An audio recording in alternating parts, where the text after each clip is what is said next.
Welcome to this podcast from the Medical Journal of Australia.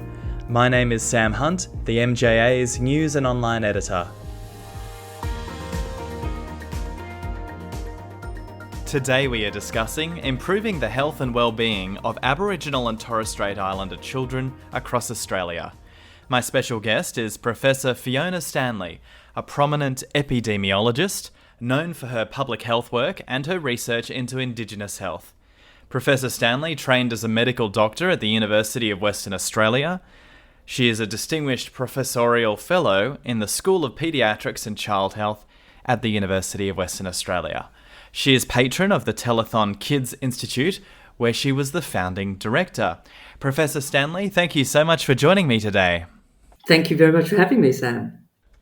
Professor Stanley, let me start by asking you, how do you see the state of Indigenous well-being and health at the moment? Well, I think it's very variable because you have often people see pictures and data from remote communities, but only 20% of Aboriginal people live in remote communities, and their health on the whole is very bad. Some of them not so bad, but they have high rates of things like rheumatic heart disease and diabetes and high blood pressure and those sorts of complications, high rates of mental health problems and suicides.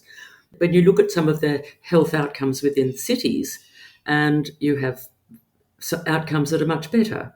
But the interesting thing is that even Aboriginal people within cities, close to the best health services in the world, have poor outcomes, much poorer outcomes compared with non-Indigenous people. But it is variable. The one thing I am worried about, though, is the well-being. And I think this is why I think the voice is so important, because it will address self-esteem as well as all the other things that we're going to talk about. And let me ask you about the Closing the Gap initiatives and what you see to be working and not working. I have a problem with Closing the Gap, actually, in the way it's analysed. If you compare one non-Indigenous population with an Indigenous population, I mean, it's very false. There aren't two populations.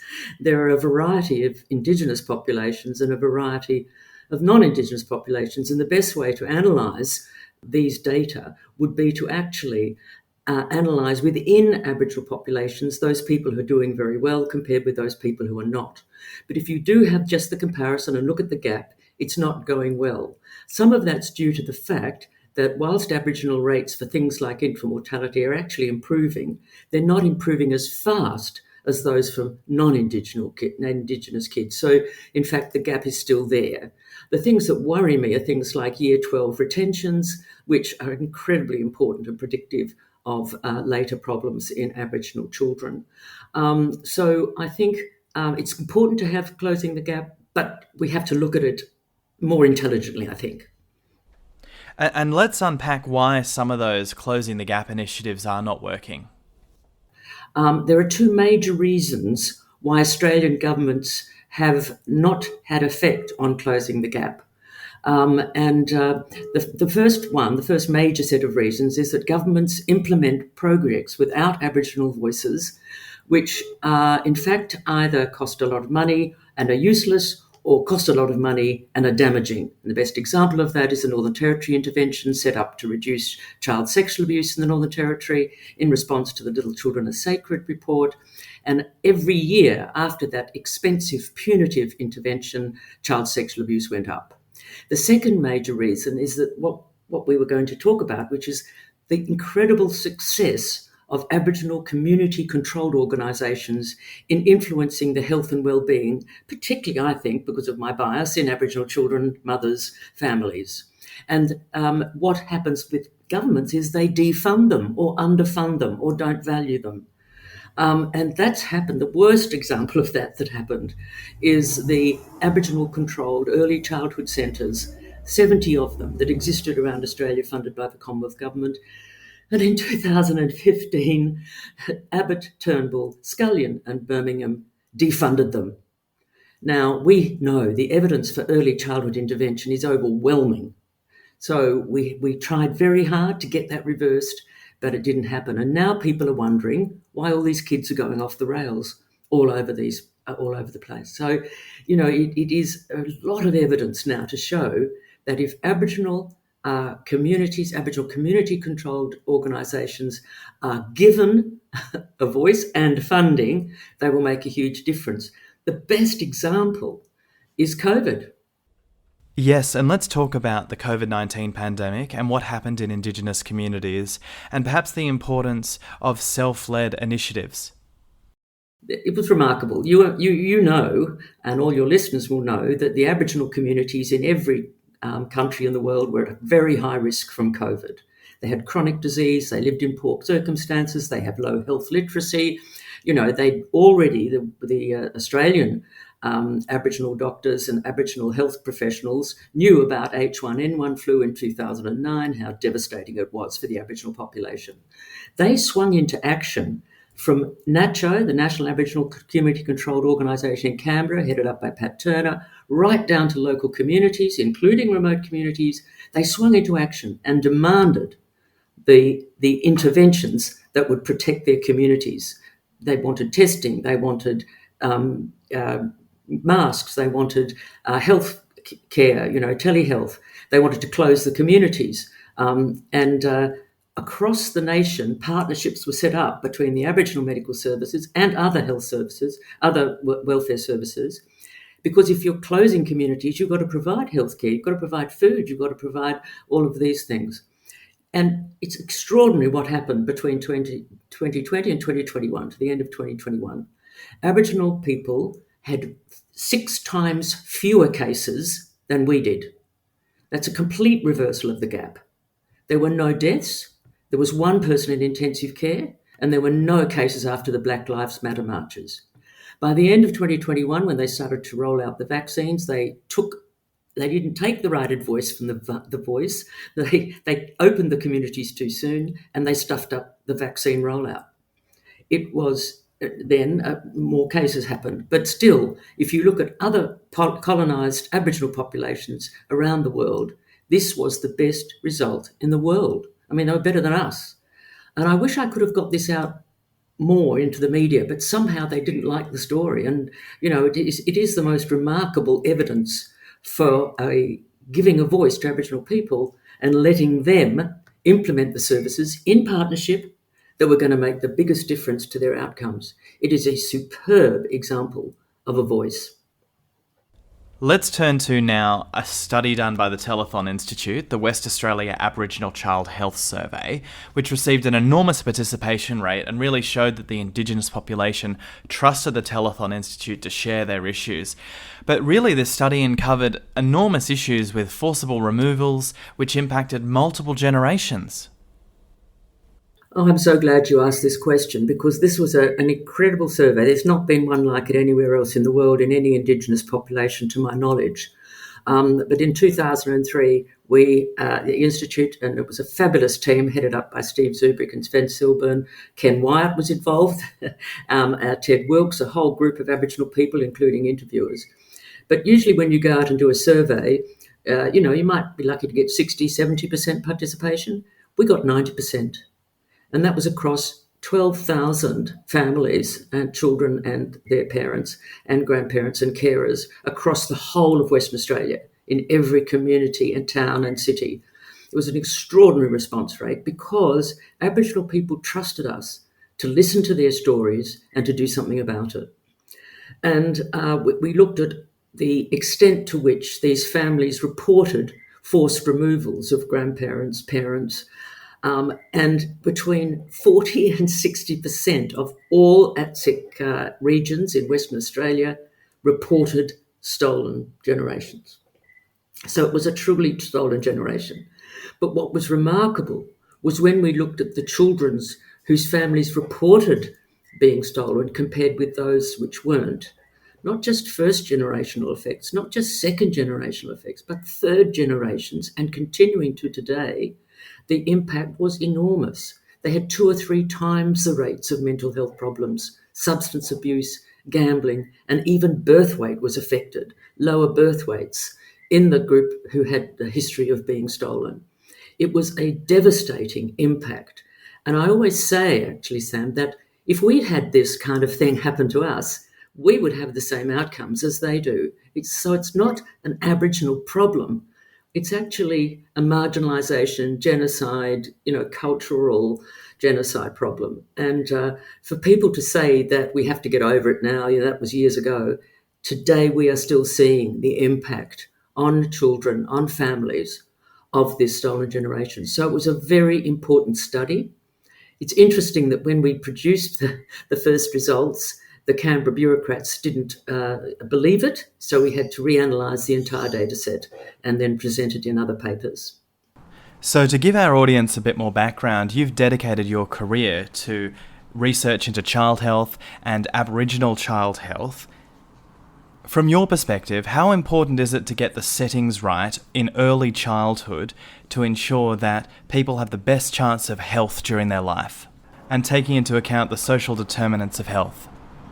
I just don't understand how so many of the bureaucrats and politicians that we've been lobbying over the last 30 years don't understand the causal pathways, the pathways to almost all the poor outcomes in our lives, Indigenous, not Indigenous, commence probably before conception, but certainly during pregnancy and in the early years of life.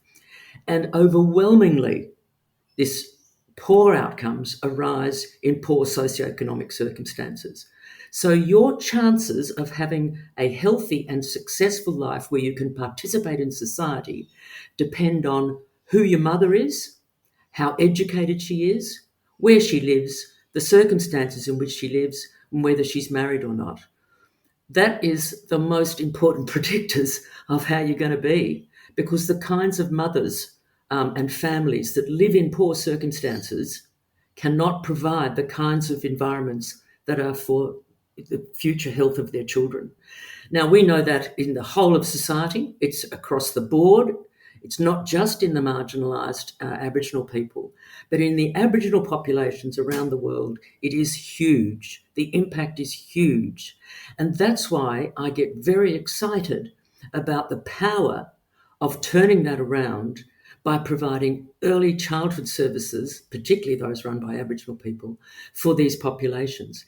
I mean, we've been lobbying governments for 30 years about this. I mean, the world knows about early childhood. They know its impact. The best investment of any nation is to invest in early childhood, because you will reduce all of the problems. You'll improve health, you'll reduce deaths, you'll improve mental health, you'll get kids ready for school. The kids that go through school do well. They don't do criminal behaviour. They don't get into detention. They don't suicide. And then they become successful parents, teachers, workplace. So if you want a healthy workplace for the future, invest in the socioeconomic determinants of health in early childhood, in pregnancy and early childhood. It's so clear. All the data are there for every nation, for every population. Can you understand my anguish that people don't understand this? And they lock kids up with fetal alcohol syndrome at the age of 10 because they're committing crimes, not asking, why would a 10-year-old commit this crime? What's their early life chances been?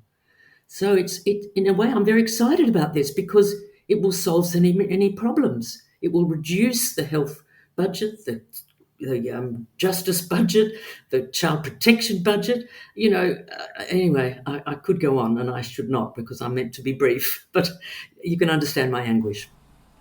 Absolutely. And let's talk about how the Indigenous Voice to Parliament will help improve consultation at a government level. I recently interviewed Professor Ian Anderson in Tasmania. He's the former Deputy Secretary of the Department of Prime Minister and Cabinet. And he gave that government perspective of how government consultation is carried out in tiny microcosms of government policy in smaller areas. But if one provides feedback on an area a government is not consulting in, then it's out of scope. Can you talk to me how an Indigenous Voice to Parliament will look across all these areas, all of this affecting Aboriginal wellbeing? Absolutely. Just to comment on that, it's a very important point that Ian made, because that consultation process of microcosm consultation with Aboriginal people is given as an excuse for not funding the holistic, total Aboriginal controlled services, which would have made such a difference if they had been properly funded for the last 2 or 3 decades. So it's a very important point, because what happens then with that kind of consultation is nothing gets funded, or the white bureaucrats keep on getting paid for delivering something which is either useless or harmful. So it's a very good point that Ian made. Why I'm so excited about the voice is that it will actually be a very important transmission of what Indigenous people need from all of the communities, all of the people living in cities, etc., into a group of people in Canberra. And people are saying, oh, how can this work with this elite group in Canberra? All of the groups with whom I'm working, and that is in health, in the legal services, in child protection, and in education, Aboriginal controlled organisations have a network. It's a phenomenal network. And the latest network is the Birthing on Country network, which is incredibly exciting. So there is already this transmission of information across these wonderful networks. The trouble is that they are not listened to at every level of government. So what's so exciting for me about the voice is that it will actually improve outcomes very quickly, because you have to put the voice in place, get the evidence from your Aboriginal people about, and they all know how well Aboriginal controlled organisations work. They know. And it's getting that kind of messages through to their group in Canberra, who will then give this advice to government. I mean, the whole thing is quite weak when you think about it. I would like it to be much more binding. I'd like that Aboriginal voice to say, we've got to do this, otherwise you will be punished. But we can't say that. It's the most beautiful invitation to Australians to actually vote for this. The other thing is, of course, is that it will absolutely lead to an incredible increase in self-esteem amongst First Nations people. And I've had evidence of that time and time again. When you have Aboriginal voices being heard and Aboriginal people being employed, and we've employed so many of them, the self-esteem goes through the roof. So that has a major impact on all their mental health and their physical health, and the reduction of suicides in their children, all those sort of things. So, I think that people can criticise the voice for not being enough, and there's lots of things, but this is an amazing opportunity to reverse the gap outcomes that we've been talking about. And Professor Stanley, finally, I just want to ask you, you were named Australian of the Year in 2003, and the Fiona Stanley Hospital was named in your honour in 2014. Can I ask you, what is it like to have that level of recognition for the work that you've done? Well, it's a great honour. They're both great honours. I must confess that I used the Australian of the Year award to unashamedly lobby for Aboriginal disparity research and early childhood, and we were very successful in that year. We organised it like a military campaign, and I used the hospital as well all the time. I introduce myself to people. I say, I'm Fiona Stanley, and they say, oh, Fiona Stanley Hospital. I say, yes, and what I want you to do is to understand this, or look at our data and do that. I'm unashamedly using them to further our work. But it's just been the most rewarding career. And I'll just tell you quickly that all of the research that I've done with my Aboriginal colleagues has changed my life. I went to them when we set up the institute. I went to the Aboriginal community and I said, what do you want us to be for you? Because we're a research institute, not a service provider. And the Aboriginal community said, we want you to be our mother. And what does a mother do? She gives power to her kids and funding and knowledge so that they can cope with a really challenging world out there. So we've had cohort after cohort of these bright Aboriginal people who have now all got PhDs, they've got professorships, they're all around the nation.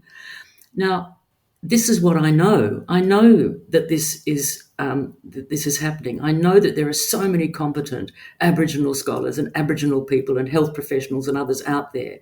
But people don't know this. There are lots of Australians who don't know any Aboriginal people, and they just look at the stereotypes.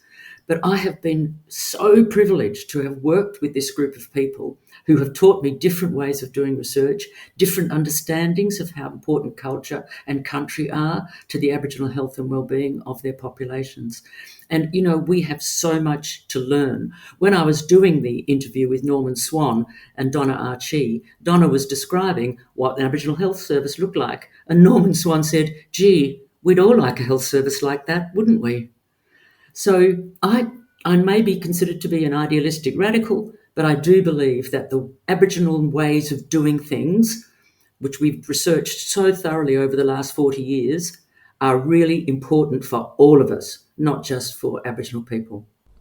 Professor Fiona Stanley, thank you so much for joining me today. It's been my pleasure, and I hope everyone likes this podcast.